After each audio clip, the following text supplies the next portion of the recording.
Good afternoon. My name is Terry Scoggin, and I'm the Chief Executive Officer of Titus Regional Medical Center in Mount Pleasant, Texas. Today is Tuesday, November 22nd, 2022. It's been a while since we've done our updates, and there's been a lot going on in the community and in the health system, and we want to get back to doing our updates, and no better time than to start than this week in Thanksgiving. And we were going to start at 1, so several of you will probably be texting me about being later than normal, but we had good news. We were watching on live Titus Regional Medical Center EMS at 1:03 today. They received the award for the 2022 EMS Provider of the Year in Austin at their annual convention. It was a huge accomplishment for their chief, Jimmy Methy, the team, Dr. Corley, Kathy Griffiths, and the 20, 30, 40 unbelievable paramedics and EMTs that we have working in our EMS. We're blessed in Titus County and as Titus Regional Medical Center to have an ambulance service that's part of our hospital. And they've come a long way in the many years of providing for Titus County and some of the things that they're doing now, what they did during COVID, but what they're doing for stroke and what they're doing for heart attack care and the lives that they're saving on a daily basis. And now the resuscitation rates and the things that they're doing with training for CPR in the community and the resuscitation. It's some amazing things going on. And it's not just being recognized here, it's being recognized at the state level as well. So congratulations to all the TRMC EMS on this unbelievable accomplishment. And I didn't mind being late because I was watching it on live for our team that was in Austin today for the award. A couple more things. I want to just give some shout outs and some things that are happening at Titus and some other awards that we've received over the last few weeks. It's been a crazy few weeks. At the end of October, 1st of November, we were excited to go another to community outside of Titus County to have primary care. We've always worked closely with Dr. Latortu and the team in Mount Vernon and Franklin County, but we were excited with the opportunity to open up the Family Care Center in Mount Vernon right off I-30 in Mount Vernon. Allison Rios, who's been part of Titus for more than 10 years now, or going on 10 years, is gone back to Mount Vernon where she kind of started with us and is seeing patients right there off the interstate, open Monday through Thursday. Allison and her team, you can see pictured, are doing a great job. We're excited to be a part of Mount Vernon and the Franklin County, and we look to grow on that clinic and do some more things in the Mount Vernon and Franklin County area. So congratulations and thank you to Allison and her team for their involvement in that community. We're also excited next week we'll be welcoming a podiatrist to be a part of the orthopedic and sports medicine group at Titus. We're excited to have Dr. Kramer join us next week. He'll be part of that on the first floor. Podiatry is a huge part of orthopedics, but it's also a huge need in this community. And I've seen it for years, and we've talked about it. We've had the opportunity with a new physician to join us, so we're excited to have Dr. Kramer and his family move to Mount Pleasant and opening up next week. So more to come on his announcements and press release, but we're excited to see that as podiatry goes full-time here at Titus Regional Medical Center. Another group that we wanted to recognize at the end of October we received was Best Hospitalist for Maternity Care. Titus Regional Medical Center was named one of the top 250 maternity hospitals in the United States. Not rural, not urban, not smaller or bigger, but top maternity hospitals in the U.S. And it's exciting to see the work that's going on that second floor.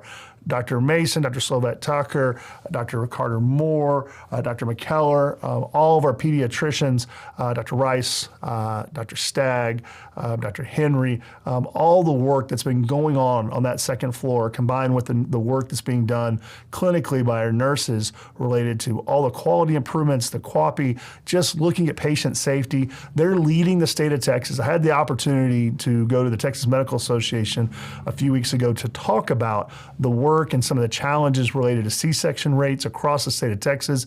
And Texas is where it ranks nationally and across the world. But our numbers are impressive. And the things that our health system and that floor is doing related to national numbers is amazing. So I was excited to represent, talk about the things that team is doing, and then they were also recognized with that award. So huge accomplishment, 950 plus births a year on our second floor. Just got to see Buck and his family about to have their grandchild as I was walking over here. So it's exciting to see what's happening at Titus Regional across the board, EMS, maternity as well. So excited. Staying on that theme of just October was a great month of accomplishments is we also released last week our annual Leapfrog safety grade. We were rated an A for the third grading system in a row. There's 6 months terms, so for the last 18 months, we've been rated as an A on a national level. It's not many achieve it. There's only a few hospitals in Northeast Texas that achieve this on a consistent basis, but for 18 months, we've been able to maintain that grade, and we work closely to try and keep up to date as those standards keep going higher and higher. I've always said, they're going to have the bells and whistles in the urban areas that we may not be able to offer here, but we can offer the same quality and patient safety and care, community care, relationship care here in Mount Pleasant, and that grade just shows that we're achieving that goal. Was a real big announcement coming soon, but they went live right before we went on, so we were able to give that announcement.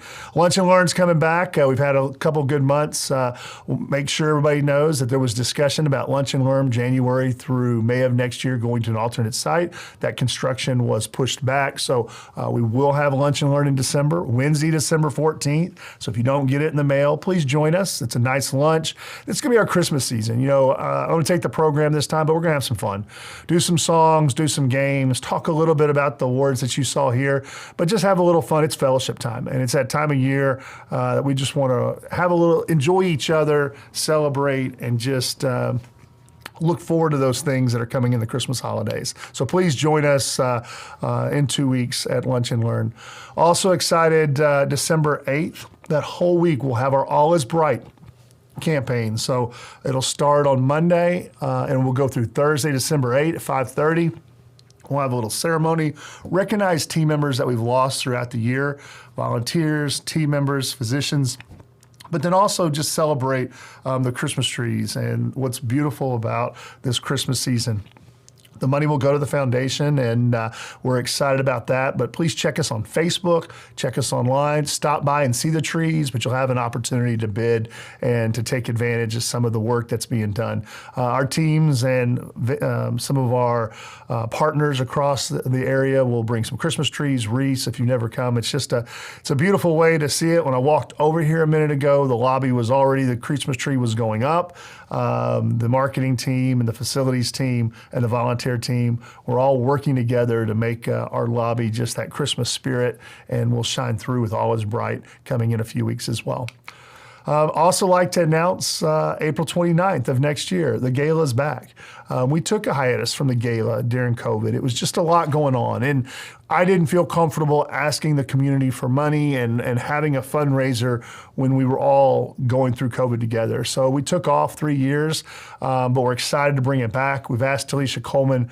Talisha's been an AHP of Titus for quite a few years, and she is a great person, and her and Joe are very involved in the community, but we're excited to ask Talisha to lead this endeavor for us. So she'll be leading the foundation's gala for 2023. They've got a lot of great things planned. It's been fun watching them get everything worked out. Follow us on Facebook.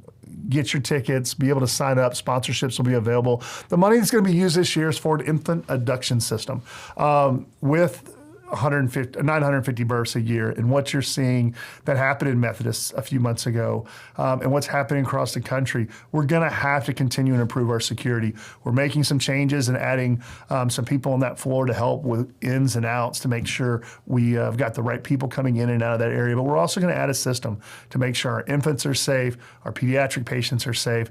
The money from this, we expect to raise between $150,000 and $200,000, and that money will go to the purchase of that. So it'll be a huge improvement to this community and additional safety in addition to what we're adding on a daily basis. RSV is in children and RSV are in the news. And please encourage you to take a look at Facebook. We had a couple articles over the last few weeks. We appreciate Dr. Stagg getting involved and Dr. Henry as well, of both giving their input and doing some articles and some news reports. But we continue to see those patients that are coming in, especially the infants and the pediatric patients. Would encourage you to be very cognizant of it, of your children. If somebody gets sick, don't wait around. Don't wait to the last minute. I'm reading on Facebook time and time again of people waiting too long or thankful that they went to the emergency department or went and saw the doctor. Would encourage you to be aware of it this time of year, especially as the flu season starts and the weather's going up and down. I encourage our community of all ages to be aware of that's going on. I enjoy this time of year, not because I love to eat, and I love to eat, and we're going to have a fun time. The family starts arriving tonight, and we'll be able to cook for the next few days and just enjoy. But as we have this opportunity, I just want to say thank you. Thank you to our team members at Titus. Thank you to our physicians, our volunteers. Thank you for the community, everyone who supports wellness and healthcare in this area. We're doing some great things, and we could not do it without your support and without the wonderful team members that we here have at Titus. But I encourage everybody over the next few days, be thankful. I was at breakfast this morning with Andy Fortenberry, and we were just talking about some opportunities and where we're going with things. And, people are just coming up and saying, thanks, we appreciate what you're doing. Had an experience there, and we're so thankful. And it just reminded me this time of year, we all should be so thankful for the opportunities that we're given. And I just wanted to thank each one of you in this community for supporting us, and I would like for you to just enjoy a happy Thanksgiving. On behalf of the board, the executive team, my family, we'd like to wish Mount Pleasant, Titus County, Northeast Texas, happy Thanksgiving, God bless, and we appreciate truly your support. Thank you. Happy Thanksgiving.